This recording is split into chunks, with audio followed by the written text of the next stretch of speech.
seg2 TV. We are back. We're here with A&R Other Streets, better known as DJ CAPO. Listen, Appreciate you. and like my afterlife, I feel like I'm gonna be DJing. You do? Yeah. Why? Because I have this thing for music. Like, it's so weird. Like, me and my significant other, we sit back and we watch the hip hop. This is hip hop Netflix series that's going on. You talking about with T.I., Chance the Rapper, and We watch that too, but not Okay, that. okay. It's a docu-series where there's a journalist that goes around and he basically gets the history of hip hop. Okay. And That's he what's up. talks to everyone. It's like super dope. I don't know why I was bringing this up, as if they're paying us. You should pay us, seg2 TV. But it's really dope because it gets to the bullets, like down and dirty into the like soul of hip hop and the rich history behind it. It is super dope. So I'm sitting up there and I'm living vicariously through the producers, and I'm like, I think I could make a beat. I'm gonna go Right. get my grader and scratch it. Take a knife and scratch it and make a beat. So that's why I feel like in my afterlife, yeah. That's definitely something I want to look into. But I think it needs That's just to be your phone. right. It is. It's cracked again.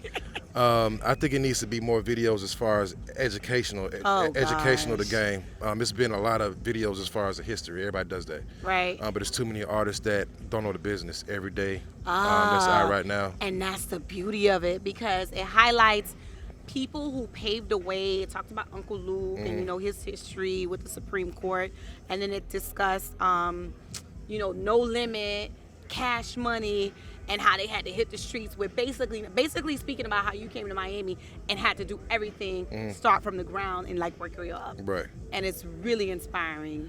Most definitely it is, and I think those people, especially Uncle Luke, of course, innovators here at the city, definitely put a lot of platforms for people. Yeah. But at a particular point, they become not as accessible. Of course. So when you got particular entities that's in the city, like myself, that makes themselves a little more accessible than others, they got to take advantage of it. But here's the deal, though.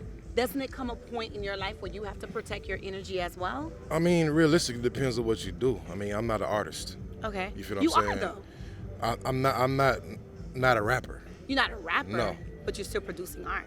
I am producing art in some aspect or form, but when Right. you're a rapper, as far as different. an industry innovator, it's a different situation. It is. So when I might be able to utilize platforms and put people in position to make money or elevate their careers. That's what I do.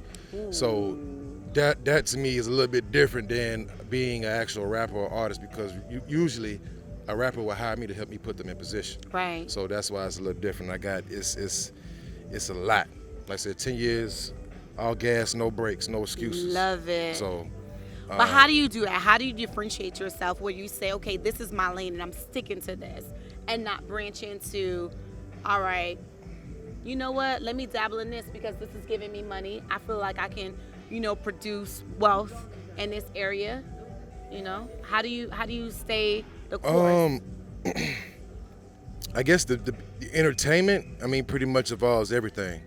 Sports, news, nightlife, clubs, whatever you want to boil it down to. Because like I said, I pretty much have done a lot. Shout out to, of course, my uncle. He's in production and filmmaking. Nice. He shot for Revlon, JBS Hair Corporation, makes all the Remy, the beauty collection, all the design. So I've been around. Nice. Been around the block. Nice. So it's like...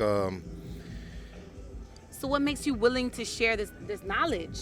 It's not really per se willing to share it, because okay. That's what it kind of sounds like. I shared a lot and I give what I can, but it's not like I'm gonna sit down with somebody and let them drain me from my knowledge, because at the end of the day you got to pay me. Please believe, because because the kind of vibe I was getting is like, wait, you're just giving this for free? No, not per se for free. Okay. I do a lot of events, a lot of concerts. So then I still drop gems and jewels, but it's to a certain extent. You know what I'm saying? This is what I've done for a living. I build over 10 years of relationships with DJs, FM radio personalities, magazines, bloggers, photographers, celebrities. I go down the list. So it's like, that's a value. Do you feel like with the new age that networking has changed as far as back then in comparison to now? Most definitely. Nobody wants to network. We're going to talk about that when we come back, seg2 TV.